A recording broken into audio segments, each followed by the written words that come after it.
You're tuning into Black and White Sports on YouTube. The no-holds-barred truth on sports.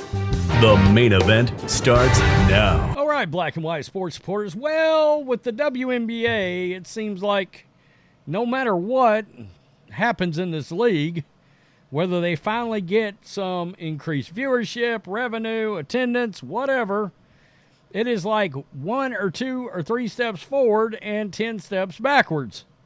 Why? Guys, you've heard me say many, many times on this channel that this is an activist basketball league. And really and truly, kind of the NBA is too. The NBA is, let's be real. Both of these leagues are activist basketball leagues. And look, really and truly, they're a bunch of mouthpieces for the Democratic Party. Plain and simple, all right? And now we've got A'ja Wilson in the WNBA that may end up, how do you say this, championing, petitioning, advocating for one Kamala Harris. Oh, God. Really? That's where we're at, folks. This should not surprise us, though, at all.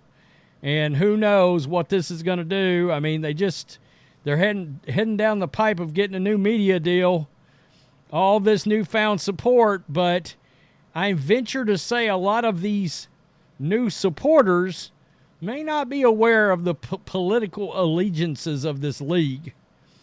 And my guess would be a lot of these supporters don't support the same political allegiances. That's just a guess.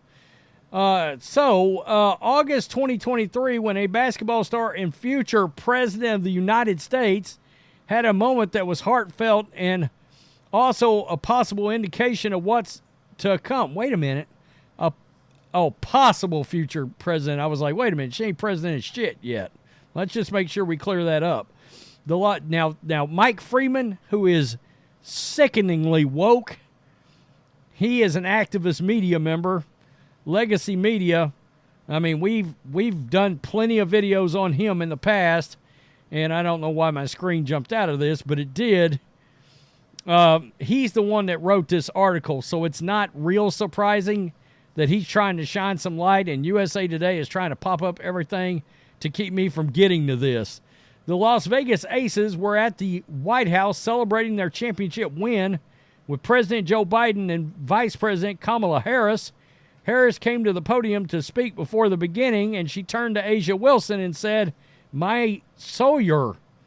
Sawyer? Are you sure that's not George Soros? Is that what you meant to say? Sawyer. Now, that's part of a sorority, right?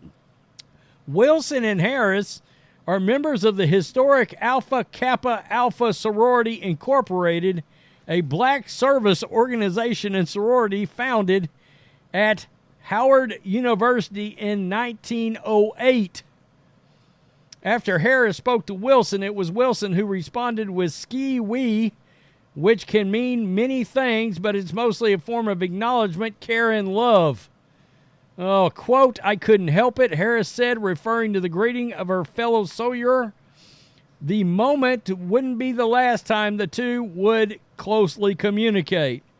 In February, they filmed an Instagram video discussing the importance of the upcoming presidential election, with Harris telling Wilson that democracy was at stake.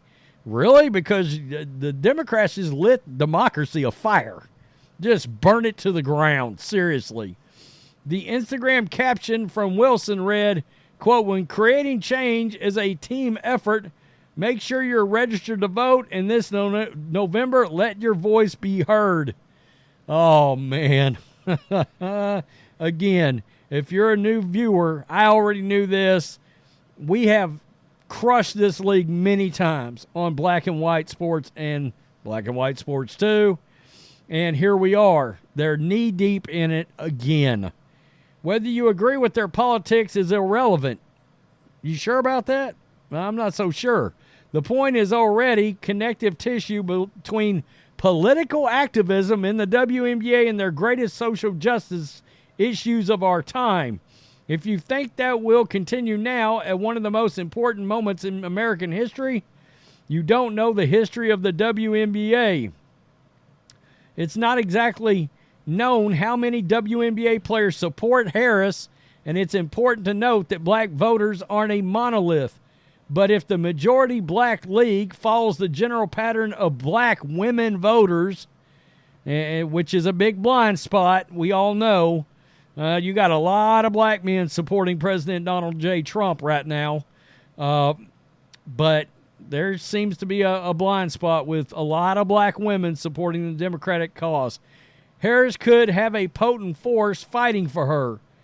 An NBC News exit poll showed that 90% of black women voted for Biden in 2020. It's not that high anymore. Harris isn't a stranger around the WNBA. She was there when Brittany Griner played in her first WNBA game after she was released from Russia.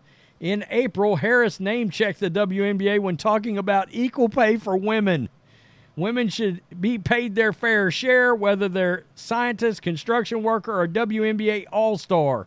Harris wrote on social media, President Biden and I are committed to closing the gender wage gap and creating an economy where every American can thrive. Stop it. And that's where I'll stop it. There she is right there. Let's check it out. That's Asia Wilson right there. That's Kamala Harris. Oh, man. This is creating change as a team effort. There it is, folks. A lot of new fans, a lot of new faces, a lot of new people checking out this league, and this could end up being a major, major issue for the WNBA going forward. The NBA has already suffered a massive downfall in ratings. Okay, now you got WNBA games actually, in some cases now, as long as Caitlin Clark's involved, outdrawing a lot of NBA games. But how many in today's climate, how many fans are going to be like, this really is, if they don't watch the channel, and I tell people this is an activist basketball league. Well, here we are. Kamala Harris and Asia Wilson and the WNBA players.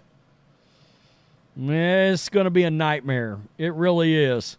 And I think there's a chance this is going to turn off a lot of fans that did not know that this is where this all stood.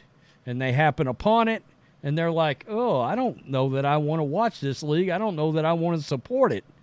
They don't have any of my ideals and values in mind when I'm sitting down. And that's the problem with this league. They will bring politics onto the screen during basketball events. It's not like okay, that's their politics and it's not going to be in my face. No, they'll put it in your face. And that's when people tune out. They tuned out the NBA because of it. The NBA's ratings are not good, and they're not anywhere close to where they were in, say, 2015. Tell me what you think. Peace. I'm out. Till next time. Thanks for watching the show. Be sure to like, comment, and subscribe. Be sure to tune in next time on Black and White Sports.